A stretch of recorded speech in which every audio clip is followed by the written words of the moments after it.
Hey, bonjour tout le monde, ici Steve Jean, bienvenue à Québec Mountain Bike Podcast, le balado québécois dédié à la passion du vélo de montagne. Aujourd'hui, je suis avec Jean-Michel Lalande, copropriétaire du Pit Stop Vélo Café. On va parler du café, puis de la boutique et puis d'une tonne de choses qui s'en viennent cette année. Salut Jean-Michel. Salut Steve. Comment ça va? Ça va bien, merci de me recevoir. Merci à toi de me recevoir chez toi. Ouais. On fait ça sur mon sofa aujourd'hui. Oui, on est bien là, ici à Bromont, dans la nature, avec le feu de foyer puis tout, là, c'est vraiment super. Jean-Michel, pour les gens qui ne sauraient pas c'est quoi le Pit Stop Vélo Café, est-ce que tu peux un petit peu décrire votre entreprise? Mm-hmm. Ouais, en fait, initialement, un magasin de vélos de montagne et de gravel bike. Je te dirais que c'est nos deux principales sources d'intérêt, le gravel puis le vélo de montagne. Puis greffé à ça, on a un café. Donc un endroit où les gens peuvent se réunir avant les rides, après les rides. Puis on travaille bien fort sur le côté café pour amener justement une espèce de côté rassembleur de communauté autour du magasin. Là, les cyclistes, on le sait, là, c'est des gens de communauté.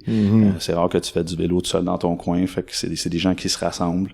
Puis on veut faire de notre magasin une espèce de point de rassemblement pour les cyclistes de Bromont. On donne souvent nous autres rendez-vous avec mes chums après la journée de mountain bike, puis aller prendre une bière chez vous. Ouais. Tu sais, avant, nous, on fait de la descente depuis longtemps, puis ça se passait tout le temps dans le stationnement de la montagne. Tu sais, tout le monde arrêtait avec une bière au stationnement, puis là, c'est ça. Tu sais, on voit que il y a de plus en plus de gens, puis tu sais, il y a un intérêt pour ça, là, justement, là, faire de l'après-bike. Il y a des beaux endroits à Bromont, mais on pense qu'on peut tirer notre épingle du jeu aussi là, de ce côté-là. Mais moi, je trouve, tu sais, que la boutique, le commerce en tant que tel se démarque particulièrement en rapport avec les autres boutiques de vélo, du fait que justement que c'est pas, tu sais, tu peux aller là puis chiller, puis pas rien que ça, tu sais, il y a l'atelier de vélo mais qui est visible là, tu sais, c'est tout vitré, puis tu es accessible là de tous les côtés en tant que tel, tu vois le monde travailler. J'aime bien ça me fait je trouve ça très très différent de ce qu'on voit ailleurs, mais ça me rappelle un petit peu très légèrement là une boutique à laquelle j'allais régulièrement quand j'étais plus jeune puis je restais à Montréal là, qui était le Vélodidacte, mais c'est pas tout à fait pareil, mais eux il y avait un petit bar avec peut-être encore comme ça aujourd'hui, je suis pas certain, mais ça fait au-dessus d'il y a 20 ans là, mais il y avait un petit bar à café là, puis avec des stools, puis mais là c'était la place pour les courriers à vélo dans le temps que c'était la grosse mode à Montréal là. Les courriers se tenaient tout le temps là, eux autres, puis fait que moi j'aimais ça aller traîner là, prendre un café puis jaser avec les mécanos, mais c'est ça un peu l'idée là, exact. Tu vois, c'est le magasin que j'aurais aimé avoir quand j'étais petit gars. Tu sais, puis aller pouvoir dans une place puis voir des bikes qui me faisaient triper dans le temps. Puis justement là pouvoir traîner un peu dans la place là. Fait qu'on a essayé de reproduire ce qu'on aurait vraiment voulu en étant plus jeune. On a toujours trouvé que c'était pas facile à trouver ce genre d'endroit-là ici. Puis c'est JS puis moi on a voyagé pas mal, puis on trouvait des endroits comme ça un peu partout dans le monde, pas juste dans le vélo mais dans d'autres sports, puis on se disait comme faut ramener ça au Québec. Fait que c'est un peu de là qu'est parti le concept finalement. Toi puis Jean-Sébastien qui est l'autre propriétaire, vous êtes connus je pense dans le chairlift. Dans le chairlift. Ouais, dans la chaise à Bromont. J'écoute l'année m'échappe là, mais ça doit faire un bon 10 ans. Puis on a juste pris la chaise ensemble, puis un peu comme ça arrive régulièrement à Bromont là, t'attends pas toujours tes chums en bas de la montagne, fait que tu montes avec quelqu'un que tu connais pas, puis on va te faire une piste, puis finalement fil en aiguille, tu finis par développer des liens d'amitié, tout ça. Fait que c'est comme ça qu'on s'est connus.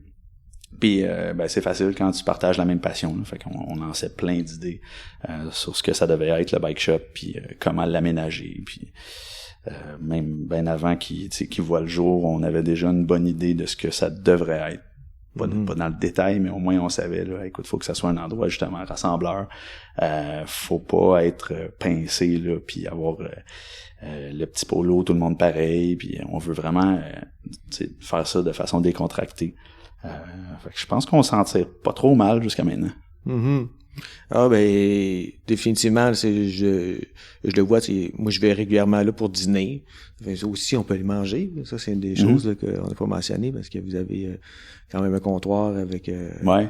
Ben avant, on avait un chef même. Ça, c'est aussi une drôle d'histoire là, mais on n'aurait jamais espéré avoir un chef. Là. C'est ça la réalité, c'est qu'il est arrivé un peu par hasard.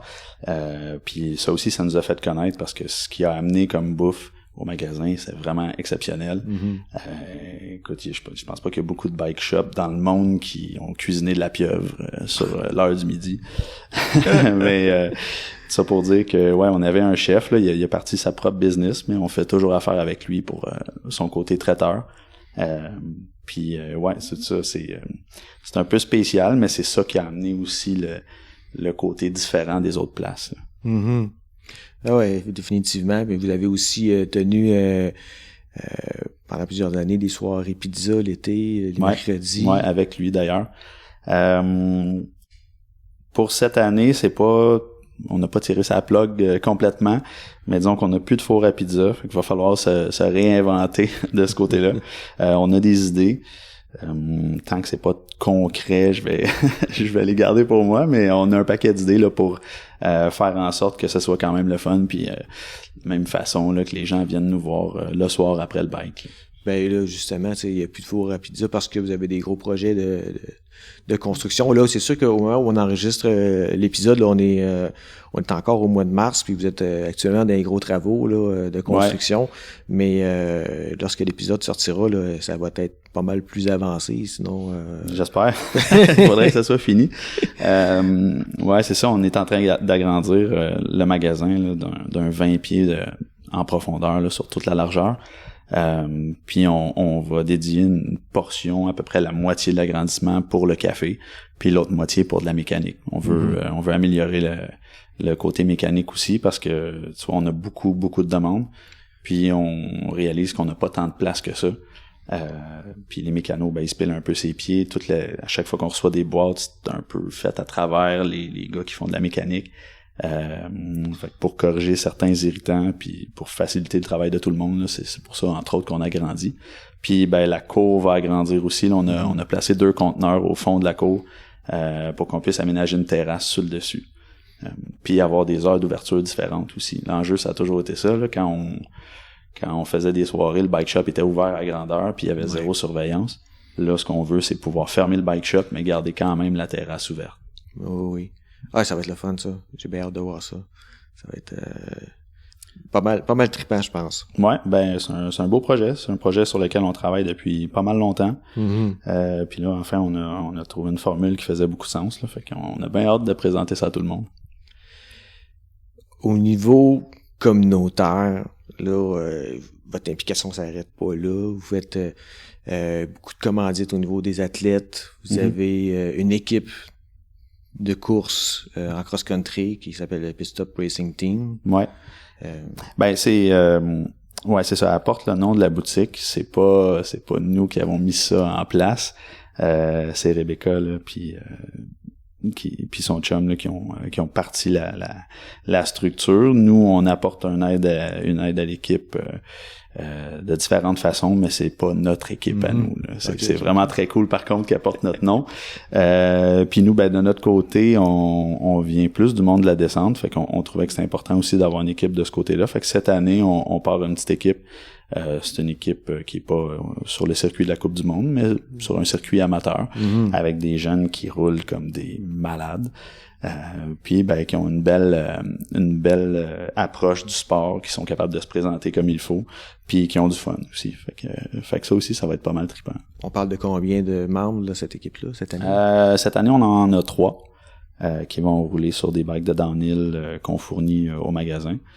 Puis après, ben on verra comment ça se passe. Mais pour une première année, on a 3 jeunes. Là. C'est des kids, des jeunes en bas de 18 ans. Ok. Puis est-ce que tu peux les nommer? Ça reste à confirmer. J'en ai qui sont confirmés, mais comme l'équipe est pas confirmée à 100%, je vais attendre un peu avant de te nommer les noms. Bon, ben qu'on va rester attentif, on va regarder ça. Ouais, exact. Ça s'en vient. Mais au-delà de ça aussi, vous êtes organisateur et co-organisateur d'une série de courses. pendant plusieurs années. Là, d'ailleurs, les gens ont entendu parler probablement de la série Pit Stop à Beaumont. Mm-hmm. Ouais, ben en fait, ça c'est parti du fait que ceux qui géraient les BMAX, les courses locales de Beaumont, pouvaient plus le faire. Là, donc à Bromont, on se retrouvait à plus avoir aucune option course pour les jeunes. Puis ben si on le reprenait pas en gros, ça tombait à l'eau. JS, c'est un gars de projet, il arrête pas. Même s'il dit qu'il veut arrêter, il arrête jamais là. Puis ben c'est ça, il est arrivé avec l'idée d'avoir notre propre série, tout ça. Fait qu'on s'est grillé d'un système de chronométrage. Puis ben Pat Chartrand là qui nous aide beaucoup avec ce côté-là, lui il avait déjà de l'expérience là avec la fédération, avec les commanditaires, tout ça, donc il nous aide à mettre la série en place. Puis ben c'est ça, pour l'instant c'est une série locale, on s'enligne pour avoir des courses ailleurs qu'à Bromont cette année. Oui. Ce qui est pas mal cool.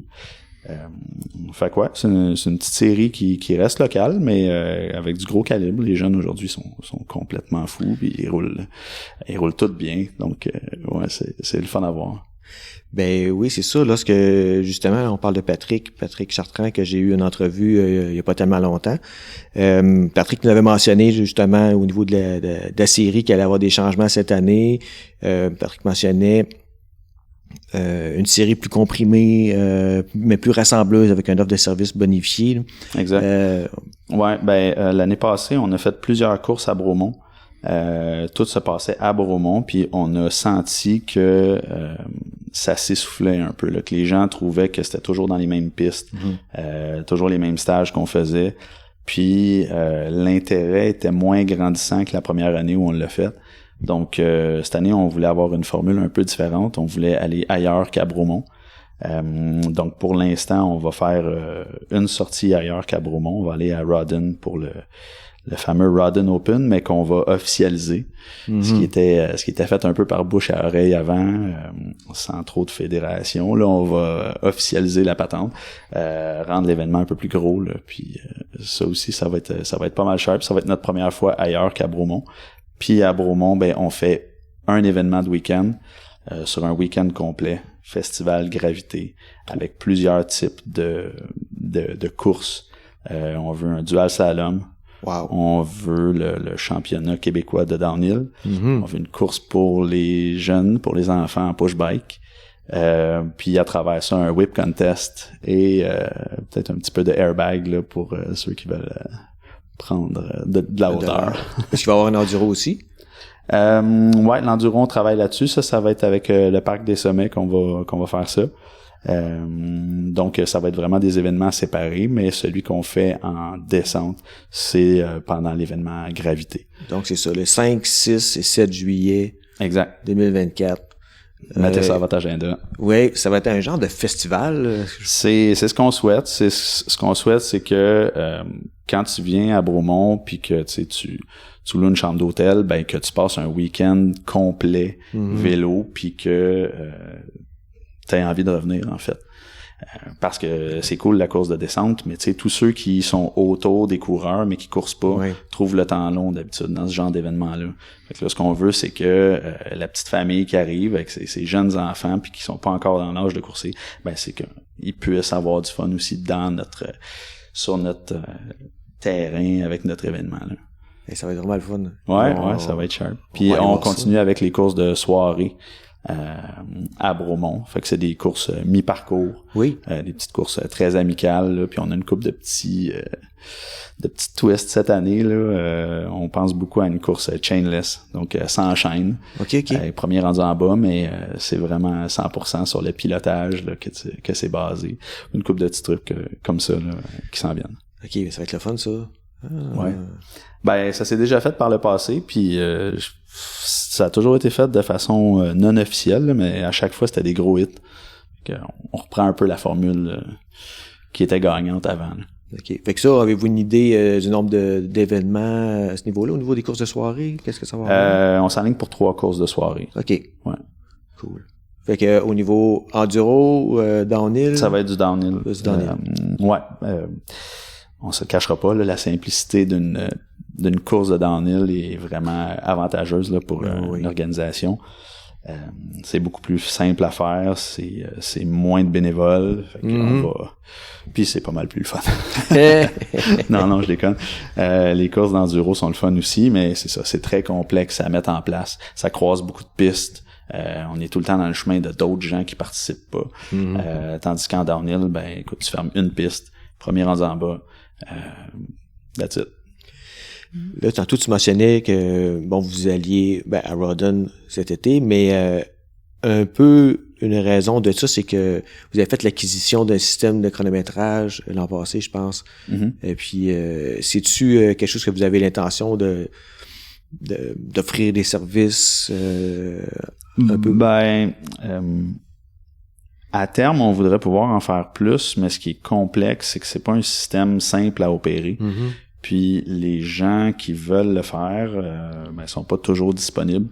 Fait que c'est ça le gros enjeu. Mais oui, le système est là. On pourrait en faire la location. Mais ça implique toujours ma participation. Okay. Et puis maintenant j'ai un petit peu moins de temps en étant père de famille. Ben oui. Fait que j'essaie de sélectionner les événements où je vais aller. Mais oui, si on trouve des gens qui sont intéressés à faire le chronométrage puis à mettre des courses en place, oui, ça pourrait être fait là d'en faire encore plus. Puis dans d'autres sports aussi, tu vois, ça pourrait s'appliquer au ski, même la natation. C'est un système de chrono qui est assez complet là, fait qu'on pourrait s'en servir pas mal tout le temps. C'est bien parce que je pense qu'il y en avait pas de disponible ici au Québec. Fallait louer ça à l'étranger. Puis ouais, c'est ça. Ça coûte bien cher, fait que c'est pour ça que ça freine beaucoup de gens. Mais c'est ça. Quand on a parti la série, on s'est dit que si on voulait le faire comme il faut, ça prenait vraiment un vrai système. Puis tu sais, une course en chrono, c'est pas idéal. Fait que c'était comme le nerf de la guerre. Fait que là, on a un bon système qui nous a prouvé qu'il était fonctionnel. Fait que ouais, on peut faire des événements là maintenant avec quelque chose d'extra précis comme résultat. Jean-Michel, avez-vous des projets pour 2024 à part les agrandissements et la rénovation? À part ce qu'on c'est déjà beaucoup, hein? Ouais, c'est ça, ça me semble déjà assez complet. Des projets, on participe toujours avec le parc des sommets à faire la location de vélos là-bas. Donc ça aussi, ça amène de l'achalandage là, ailleurs qu'au magasin. Fait que oui, on a une flotte de location là-bas. À terme, ce qu'on veut, c'est un centre de location vraiment complet. Donc avec un employé là qui peut aussi faire de la mécanique sur place au parc des sommets. Donc on a bien hâte que ça se produise. Fait que je te dirais que ça, c'est un autre projet. C'est pas nécessairement cette année que ça va être complété, mais disons que ça, on aimerait beaucoup ça. C'est plus simple de louer des bikes quand t'es directement dans les trails. Puis aujourd'hui, au parc, t'es pas obligé de faire juste du vélo de montagne. De là, tu peux faire du gravel bike. Quelqu'un qui voudrait louer un hybride électrique pour aller se promener sur la route des vins pourrait le faire de là. Fait avoir une expérience location extra complète, là, c'est aussi dans les projets. Mais ça, cet emplacement-là au Parc des Sommets, c'est au Mont-Haut, là? Ouais, le nouveau pavillon d'accueil sur le chemin des Carrières. Oui. Donc c'est ça, de là, tu peux t'es directement dans les trails, donc tu peux faire du vélo de montagne, mais juste en face, tu vas rejoindre la C1, puis là tu peux aller dans la montagne de ski Bromont. Puis il y a des pistes cyclables autour, il y a un paquet de choses, donc c'est vraiment un point central, puis d'avoir de la location là, pas mal plus simple que de le faire du magasin aussi. Donc c'est en cours ça aussi, là, on essaie de closer le projet rapidement. C'est vraiment intéressant, c'est vraiment central, c'est vrai que c'est un bel endroit pour ça, là. Tu peux décider d'aller faire du vélo de montagne, puis les enfants peuvent aller se promener sur la piste cyclable ou Exact, puis juste marcher de là, t'es dans le parc équestre aussi, un endroit magnifique. Donc il y a plein de choses à faire de cet endroit-là. Puis t'as parlé avec Alain Planchant aussi, là, lui aussi, il y a beaucoup de beaux projets qui s'en viennent. Ils ont de l'espace, puis Alain, c'est un gars qui aime ça quand il fait venir des gens dans son centre, là, fait que ça, on pense que ça peut amener aussi une clientèle qui est pas juste bromontoise, là, mais qui vient de Montréal puis qui vient des alentours. Ben oui, effectivement.